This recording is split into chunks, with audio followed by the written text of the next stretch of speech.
يا سلام، هو كده الواحد عارف هو فين دلوقتي.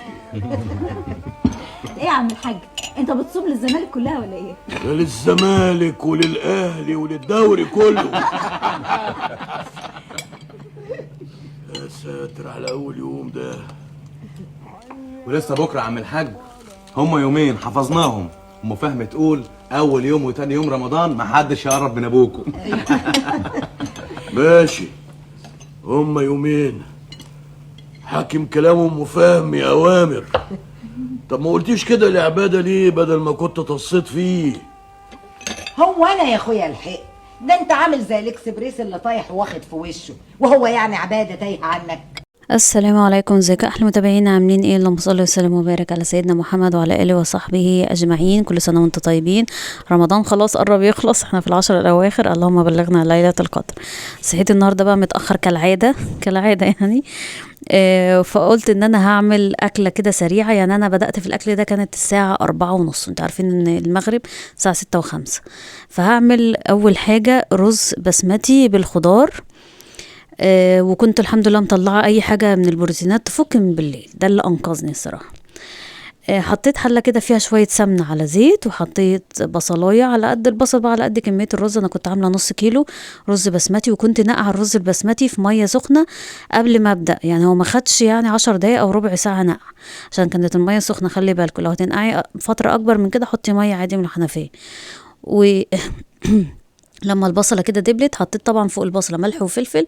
ولما البصله دبلت نزلت بسله مجمده، كانت نص كيس، وجزرايه واحده وبطاطسايه واحده، وقطعتهم مكعبات. يعني الجزر والبطاطس كانوا فريش.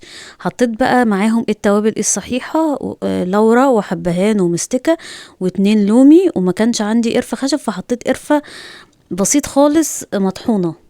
نزلت بالميه ونزلت بكيس التوابل اللي هو ابهار. انا مش عارفه ليه الحته دي ما اتصورتش، بس هي باينه ان الميه لونها مصفر كده شويه. بعد كده صفيت الرز وغسلته ونزلت بيه فوق الميه.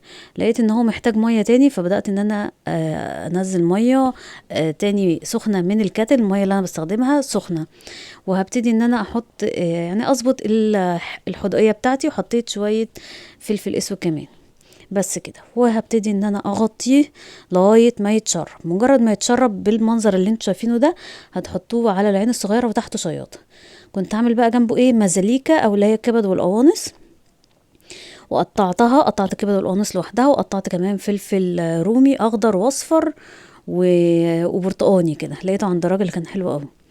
برضو حطيت شوية سمنة على زيت، ونزلت بالبصل، وفوق البصل بحط شوية ملح وفلفل عشان يتبلوا كده شوية.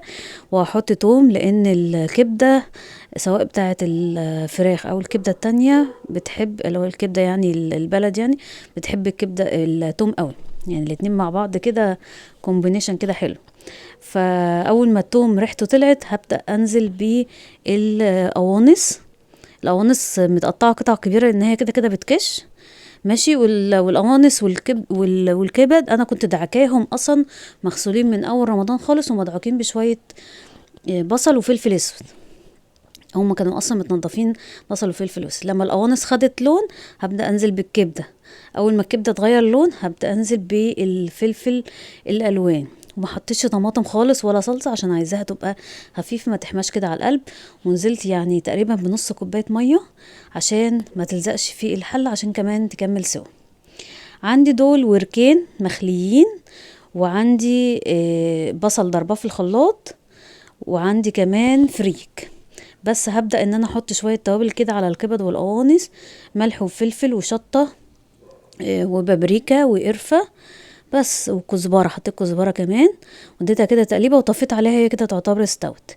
وهنبتدي بقى ان احنا نعمل الفريك. عشان الفريك هعمل منه حاجتين، شوربة وهحشي بيه حمام كداب الوركين اللي انتوا شفتوه. برضو حطيت شوية سمنة على زيت. الراعي الرسمي اللي النهاردة بصل. حطيت شوية بصل، والبصل بحط عليه شوية ملح وفلفل، وحطيت توم. انا بحب احط توم قوي على الفريك، بدي بس توم بسيط خالص، ما حطوش توم كتير. ده الفريك منقوع برضو في مية سخنة، نقعته تقريبا نص ساعة في مية سخنة. تمام. وانزل عليه بشويه فلفل اسود كده، حبه محترمين، الفريك بيحب الفلفل الاسود. وبص حطيت قرفه بسيط خالص، هنت كده قرفه. انا بعز القرفه قوي يا جماعه، بجد بحبها جدا. ونزلت تقريبا بنص كوبايه ميه. بصوا الميه مغطتش الفريك عشان بس ياخد نص سوا كده معايا، وابتدي ان انا اقفل عليه. شلت منه نصه ونصه، فضلت سبته في الحله، وكان عندي شوربه في الفريزر طلعتها، وابتدي ان انا احطها على بقيه الفريك اللي في الحله، ودي هتبقى شوربه الفريك بتاعتنا. مفيهاش اي حاجه. عايزين تزودي عليها خضار، انا بس انا بحبها كده. وحطيت شويه ملح، وهي اصلا عليها فلفل اسود. قلت اشيك كده على الرز بقى تمام. ما خدش تقريبا نص ساعه، لان لما يا جماعه بيتنقع خلاص كده هو يعتبر خد نص السوا بتاعه. بس هطفي على الرز في المرحله دي، وهبتدي ان انا احضر السفره. كان عندي بتنجان مخلل، ده انا كنت عاملاه من امبارح بس ما صورتوش الصراحه. انا صورته كتير على القناه. في حاجات والله في رمضان انا ما بلحقش اصورها، الدنيا في رمضان الوقت ضيق خالص، فاعذروني بقى. يعني انا هتلاقوني كل يومين كمان بنزل فيديو دلوقتي، او كل 3 ايام تقريبا. حطيت كوبايتين ميه، وحطيت العصير ده كان بابا ربنا يبارك لي فيه كان جايبهولي. اسمه مش عارفه اسمه ايه، اسمه بركه باين مش عارفه، بس هو كان حلو قوي، عصير كوكتيل. حطيت كده كوبايتين. حتى البشاير مكتوب عليه بشاير. حتى المشروبات بتاعت رمضان ما بقاش اللي هي خلق ان انا اعملها مش عارفه ليه، فقلت استخدم العصير الجاهز ده احسن. بس وهبتدي ان انا برضو سخنت كده شويه عيش عشان المزاليكه بتاعتنا اهي وصلت ونورت بالسلامه. حطيت كمان الشوربه، وادي الرز كمان غرفته بقى تحفه. بصوا لونه خطير. التوابل يا جماعه بتاعت ابار دي تحفه. هبقى انزل لكم صورتها على الشاشه. وادي كمان الطبق التاني. ودي كانت السفرة المتواضعة بتاعتنا النهاردة. رز بسمتي ومزاليكا، بتنجان مخلل، 2 شوربة. الشوربة دي أساسي أصلا عندي في رمضان أساسي. وعملت لكم كده زوم إن كده على السفرة البسيطة بتاعتي. أنا ما عنديش سفرة، بس أنا عندي الترابيزة الصغننة الحلوة دي. وكمان حاطة الفيتامينات بتاعتي، الدكتور كاتبها لي بعد الأكل. جيت بعد الفطار بقى، قلت اعمل الوركين دول حمام كداب. احنا كنا راكنين شويه فريك على جنب. حمام الكداب ده يا جماعه بيبقى ورك مخلي منه العظمتين، الورك بيبقى ليه عظمتين. انا شطوره فتحت فيديو وشوف بيتخلي ازاي، وانا اللي خليته. بس المشكله عندي ان انا الورك صغير جدا، عملته بالخله اتبهدل. قلت ما بدهاش بقى. طلعت الابره بتاعه المنجد، عارفينها الكبيره دي، والخيط ده برضو خيط منجد، خيط قطن يا جماعه ماشي. وهبتدي ان انا اخيط واحشي. انا كل ما بخيط جزء ببتدي ان انا ادخله شويه فريك او رز، او تحشي اللي انت عايزاه بقى، تحشي كبد وقوانص، تخيطي جزء. وانا يعني انا بخيط وحاطه الابهام، حاطه صباعي الشمال بخيط باليمين، وحاطه الابهام صباعي الشمال زي ما انتم ملاحظين كده، عشان بس اسيب جزء ده اللي انا هحشي منه بس لغايه ما قفلته خالص. لكن لو عملتيه بخله مشروع فاشل. لو ورك كبير ممكن تتحكمي بالخله، بس الورك عندي صغنون زي ما انتم شايفين كده.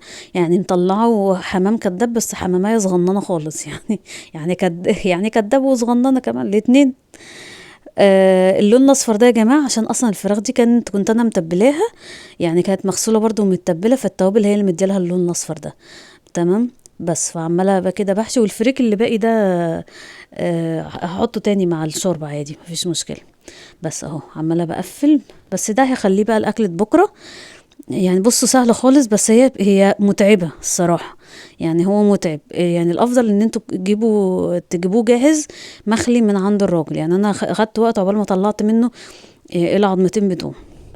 هما 2 بس، واحده ليا وواحده لزوجي، وكان الله بالسر عليهم. شايفين حمامتين صغننين خالص.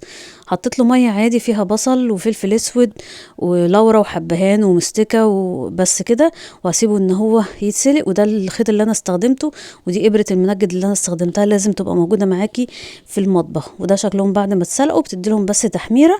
وهو ده بقى الحمام الكداب. اول مره اعمله، بس قلت لازم هجرب، يعني احنا عايشين عشان نجرب. يا رب الفيديو النهارده يكون عجبكم. ان شاء الله اشوفكم في فيديو جديد. ما تنسوش تعملوني باللايك. سلام عليكم.